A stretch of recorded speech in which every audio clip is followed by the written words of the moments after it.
You know, I'll admit, I was a little bit skeptical when I was going into this because it seemed almost like it's been done a lot. You know, this whole concept of a psychotic cult that might be trying to kill you and is crazy and all of this stuff. But then I was thinking about it and I realized there aren't actually that many cult-esque horror video games, at least not any that have hit my radar too much. And I think that's more of a movie thing. I think I've seen more cult movies. So when I had this prospect of being able to play a cult-based horror video game, I'll admit it, I was a little bit excited and intrigued to see what the Chant had to offer. Like one of us. Kim, doesn't this all feel a little bit culty?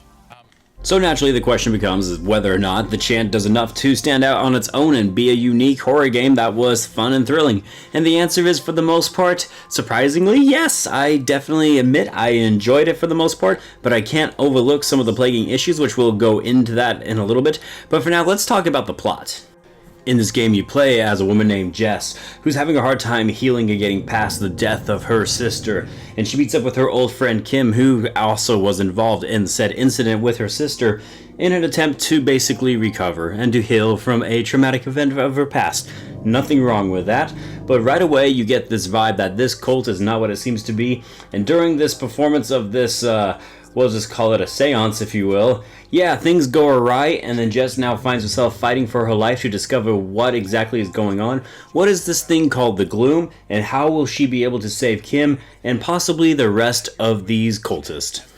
And you know what? Visually speaking, I am here for it. At first, it was right on the books, very predictable, and for the most part, the plot's kind of predictable, man. You kind of can see things a mile away, and I'm not even saying that's necessarily a bad thing, but when it was just like A to B to C to D, and oh, here comes the twist, it was right on cue. You know what I'm saying?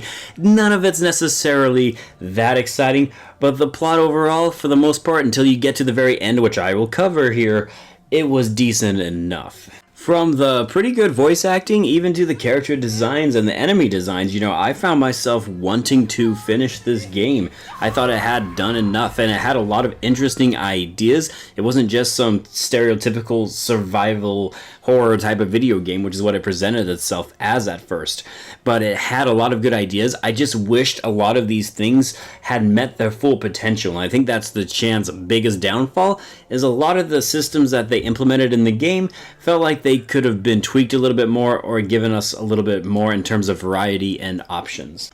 When it comes to the exploration side of things, it's pretty dang solid. There is a lot, and I mean a lot, of lore for you to discover within this game. They just kind of dump it out everywhere, man. I'll walk into one room sometimes and I'll find 4 notes that I can do to find out more about these characters and their past and what's going on in this island, and it's just a very interesting thing that they just give you so much lore that you can't possibly not pick any of it up. But I liked it. I liked the way they presented it. I do wish I had a little bit more variety in terms of where I could go and what I could do, and puzzles even to solve. The puzzles in this game, for the most part, are very straightforward, and there's no side puzzles. There's just, you have to solve this puzzle in order to progress, and for the most part, those puzzles are actually pretty easy.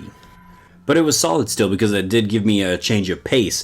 And another thing that I really liked was this concept of trying to choose what you want to level up. You see, you have choices to make in this game, and those choices will affect your body, your mind, and your spirit. And those play an integral role to how your character develops and levels up for the most part. It's very awesome in concept, but it's very shallow in terms of execution. It's very straightforward, and you can easily level them all up fairly quickly if you really want to. I would have liked to see this level up system really branch out and give me more reason, because the body, the mind, and the spirit all actually play also an integral role. Depending on which one you use, gives you a different ending, which sounds actually pretty dang cool, except for the fact that the ending in the Chant wasn't very good, no matter which ending you do. And the reason for why this is the case is because the base game doesn't actually give you the complete story or the final ending. If you want to get the final ending, you need to have the DLC. Now, don't worry, it doesn't cost you anything. It's technically free, but it changes everything that you think you know about the Chant and its gameplay, and it's just not worth it in my opinion.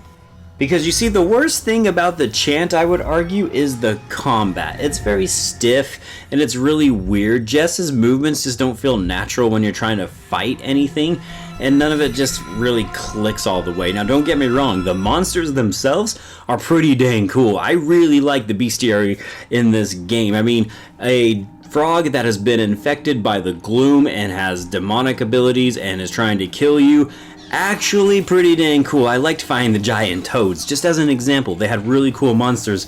It's just the combat itself wasn't all that entertaining. And the problem with the DLC, despite it being free, is the fact that the entire game is no longer a survival horror. It becomes like it's trying to be a roguelike, and you're just doing combat after combat. Enemies, you're fighting them non-stop. It's just constant enemies, constant combat, but the combat is very tiring very quickly, and so the DLC for me was just a drag, and it wasn't very fun. And I have to be this guy, man. Look, if you're gonna make a horror game and you're going to do an ending, just do it in the base game, alright? Give me that satisfying ending.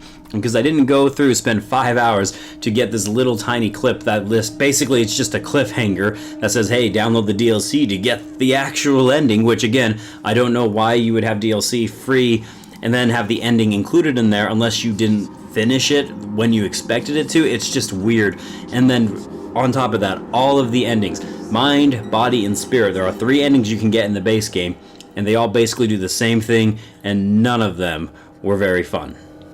But here's the thing about it, here's the crazy thing at least, I liked it enough that I want them to try again. It's not even that this game failed.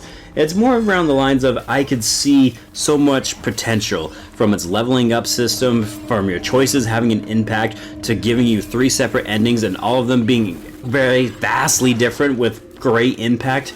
That would have been so much cooler than their free DLC, here's a roguelike now, go fight all these enemies and get train wrecked.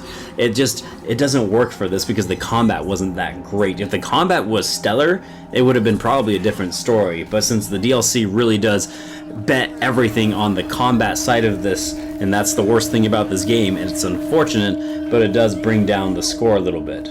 So, how do I feel about the Chant, guys? Well. I liked it. I did. I really did like the game. It has issues, and you just have to play it and you can see that. It has even some like little cheap jump scares that weren't necessary, but I do like a lot of things that they were trying to do here. I actually like this concept of cults. I like the lore. I liked the way they handled the lore in this game. The visuals looked fine. I mean, there's definitely a lot of love that went into this game. It's just unfortunate that the way they ended the game left such a bad taste in my mouth. So, let's talk about letter grades now. A being the best, F being the worst, and the Chant, I was thinking it would be in the B range, but I'm telling you, man, that DLC was so bad, and since I had to play it in order to get the true ending, the Chant is getting a C+ at the end of the day. It's frustrating when companies do this, or publishers and developers, or whatever it may be, do this. I don't know why they had to block the true ending behind free DLC. I mean, did they just not have time to finish it by the time the release date was due, so they decided to just put it as a free DLC? Did they try charging money at first? I'm not certain what was going on there, but I really do feel like they should have just made a game complete, not even bothered with that DLC. Just give us an ending, 3 significant endings, for depending on which one you ended up leveling up most towards and using the most between mind, body, and spirit, and that would have been a much cooler thing, and I would have given this game a higher grade if they had just done that. I want them to make a sequel, though. I see potential, untapped potential, and I want to get more into these cult-like games because the gloom itself, the concept itself, is pretty dang cool. So I'm hoping they make a sequel because, like I said, I did enjoy this game. I just didn't like the execution on some parts, but I do recommend you give it a try, at least the base game, because I think you'll be pleasantly surprised. It's better than you would think, and I think it has a chance to really step up and become a very big franchise. It's just a matter of whether or not they're actually going to do it. This concludes my Overrated review. Guys, thank you so much. I didn't think I had this much to just get out of my chest, but whew, I had a lot to talk about on this one. And yeah, let me know if you've played the game, if you're interested in it, or especially if you did the DLC, what you thought of it. Maybe I'm crazy, but I'm always interested to see what other people's takes are on these types of games. And as always, guys, thank you for watching, and I love your faces. I'll see you on the next one. I'm Bradley Overrated, out like a trout. Stay fresh. Take care.